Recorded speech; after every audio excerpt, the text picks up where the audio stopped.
So let's talk about the new skill, which is writing prompts. So Boston Children's recently put out a job spec for a prompt engineer, and it's mainly on research and clinical applications, but one of the responsibilities is test and evaluate the performance of AI prompts. Do you think writing prompts will become the new hot skill set for marketers? And what have you learned by writing your own prompts? And the thing is, when you think about ChatGPT, you think of the word chat in it, but I've only ever experimented with it asking one question and not having a whole conversation. Have you sort of explored the whole, writing the prompts and experimenting with prompts? Yeah, I would just say that was really smart PR and marketing for them to post that job description, because I think that was probably the highest level order for that. But so I give lots of appreciation for that. But on a serious note, I mean, yes, like writing prompts is going to be a skill set that is helpful. I don't think it, and I don't know if everyone on the panel would agree or disagree. I don't think it's incredibly difficult. Actually, it's pretty easy. Like if you're good at asking questions, if you're a communicator or marketer, you're probably pretty good at asking questions. This is something that you get a feel for, and with the, it's not that hard, but I think it is going to be something you do need to know how to do it. I also used a lot the regenerate a couple times. Like you can't be satisfied with the first output, but yeah, I think knowing how to do prompts is going to be a good skill set. It's going to be valuable for you to say you've done it.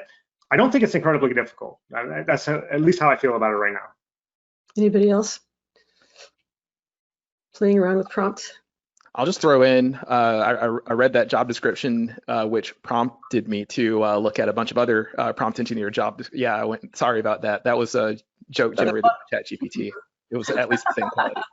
But when I looked at a bunch of these job descriptions, it really looked like machine learning engineer who does prompt stuff, meaning that the requirements that you look at somebody who's already an expert in natural language processing and deploying these models at scale, but adding on the responsibility around prompting. That's what it looked like for now, but that could evolve.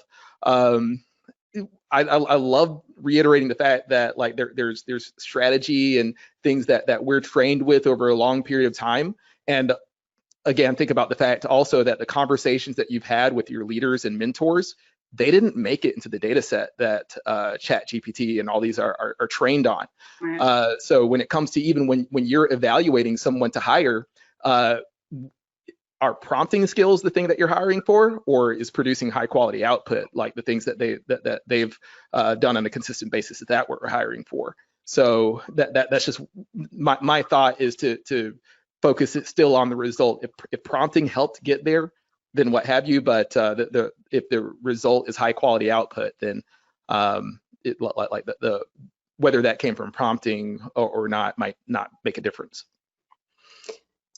The best job description I saw was I think it was Microsoft had a kill switch engineer for AI, and that person makes about $300,000 a year, and is the unplug the machine in case of the Skynet scenario. So could you put that job description in the chat so that in case anybody wants to apply for it? Yeah, absolutely.